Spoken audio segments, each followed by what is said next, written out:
ہائے ہائے پتہ نہیں کون سی نیکی کون سی ادا ہماری قبول فرما لے، اللہ اس کو پسند آ جائے۔ ایک مشہور واقعہ آپ نے سنا ہوگا، اللہ کے رسول فرماتے ہیں رأیت رجلا یتقلب فی الجنہ،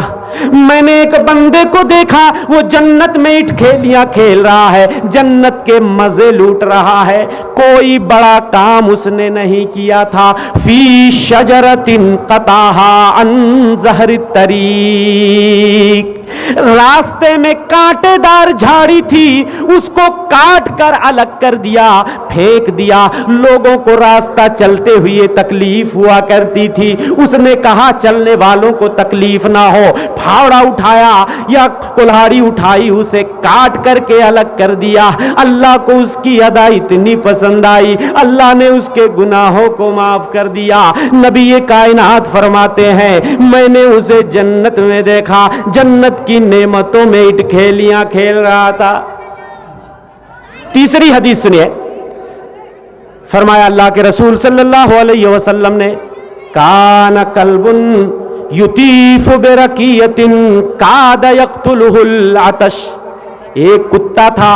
جو کنویں کے مڈیر پر چکر لگا رہا تھا، ہانپ رہا تھا، زبان نکال کر مٹی کیچڑ چاٹ رہا تھا، پیاس کی شدت سے ایسا لگتا تھا کہ یہ کتا مر جائے گا، اس کا کلیجہ سوکھ جائے گا۔ اغراءت ہو بغی من بغایا بنی اسرائیل، بنو اسرائیل کی زانیہ اور بدکار عورتوں میں سے ایک عورت نے اسے دیکھ لیا، فنزعت موقہا، اس نے اپنے موزے کو نکالا، کنویں میں اترتی ہے، فسقت ہو، اس کتے کو لا کر پانی پلاتی ہے، فغفر لہا بہی، اللہ کو اس کی یہ ادا اتنی پسند آتی ہے کہ اللہ اس زانیہ اور بدکار عورت کی مغفرت کر دیتے ہیں، اس کو معاف کر کے جنت میں داخل کر دیتے ہیں۔ لیکن علامہ ابن تیمیہ رحمت اللہ علیہ فرماتے ہیں ہر کتے کو پانی پلانے والا جنت میں نہیں جائے گا، یا صرف ہر لا الہ الا اللہ کہنے والا جنت میں نہیں جائے گا، یا صرف راستے سے کانٹے دار جھاڑی کاٹ دینے سے جنت نہیں ملے گی، مل بھی سکتی ہے۔ کب؟ ان تینوں لوگوں نے جو یہ اعمال کیے، چھوٹے چھوٹے اعمال، ان تینوں لوگوں کا معاملہ یہ تھا انہوں نے دل کی گہرائی کے ساتھ اس کو کیا تھا، نیت کی پاکیزگی کے ساتھ کیا، اللہ میں یہ عمل صرف تیرے لیے کر رہا ہوں، کسی غیر کے لیے نہیں کر رہا ہوں، تب اللہ کو ان کی یہ ادا پسند آئی۔ لیکن اگر ہم یوں ہی کلہاڑی اٹھائیں اور جھاڑی کوئی کانٹے دار کاٹ کے پھینک دیں تاکہ لوگ کہیں بڑے اچھے آدمی ہیں، بڑے سمجھدار ہیں، بھیا انہوں نے جو ہے کانٹے دار جھاڑی یا کوئی پتھر یا کوئی بھی راستے میں تکلیف دہ چیز تھی اس کو ہٹا دیا، آپ کی نیت یہ ہے کہ لوگ آپ کی تعریف کریں، تو کیا آپ کو جنت مل جائے گی؟ کسی پیاسے کتے کو آپ پانی تو پلا رہے ہیں لیکن نیت درست نہیں ہے، نیت میں پاکیزگی نہیں ہے، اخلاص نہیں ہے، تو کیا کتے کو پانی پلانے سے جنت مل جائے گی؟ نہیں۔ لیکن میرے بھائیوں اگر نیت درست ہے تو چھوٹا عمل پہاڑ کے جیسا بن جاتا ہے۔ حضرت عبداللہ ابن مبارک رحمت اللہ علیہ فرماتے ہیں رب عمل صغیر تکبرہ النیہ، حضرت امام عبداللہ ابن مبارک فرماتے ہیں چھوٹا عمل ہے، رب عمل صغیر تکبرہ النیہ،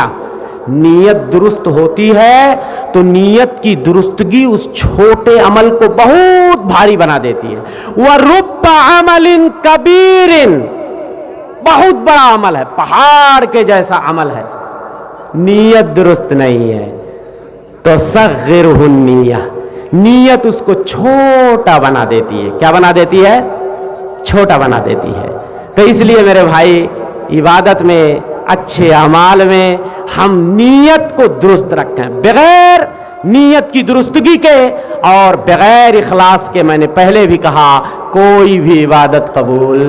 نہیں ہوتی۔ آئیے میں چند نمونے آپ کو دکھاتا ہوں۔ اعمال تو سب کرتے ہیں، عبادتیں سب کرتے ہیں، مگر سب کو ایک جیسا ثواب ملتا کیا؟ ہم بھی نماز پڑھتے، یہ بھی نماز پڑھتے، یہ بھی نماز پڑھتے، نماز تمام عبادتوں میں سب سے اہم عبادت ہے، لیکن ان کو 10واں حصہ ثواب ملتا ہے، صرف 1/10، مجھ کو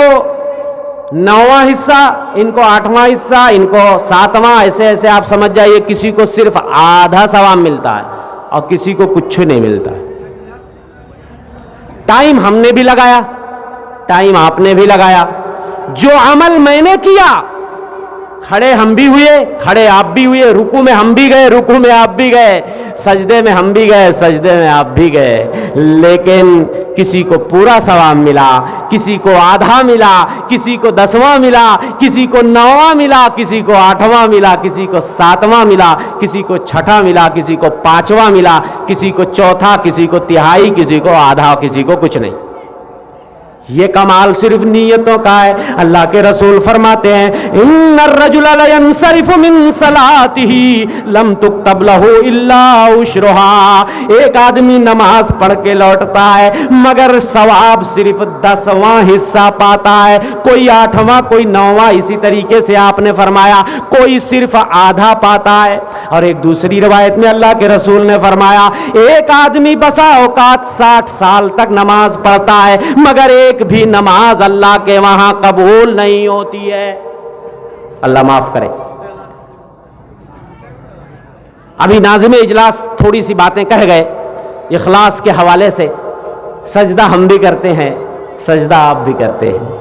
اللہ کی بارگاہ میں ہم بھی آتے ہیں تو یہی دعا سورہ فاتحہ پڑھتے ہیں ایاک نعبد و ایاک نستعین، اے پروردگار میں صرف تیری ہی عبادت کرتا ہوں، صرف تجھی سے مدد مانگتا ہوں۔ لیکن ایک موحد بندہ اس پہ صحیح معنوں میں عمل کرتا ہے، وہ کسی غیر کے آگے سجدہ نہیں کرتا، وہ کسی غیر کو پارٹنر نہیں بناتا، وہ کسی غیر سے دعائیں نہیں مانگتا، وہ کسی غیر کے نام کی قربانی نہیں کرتا، وہ کسی ایسی چیز کو نہیں کرتا جو چیز شرک کے زمرے میں آتی ہے۔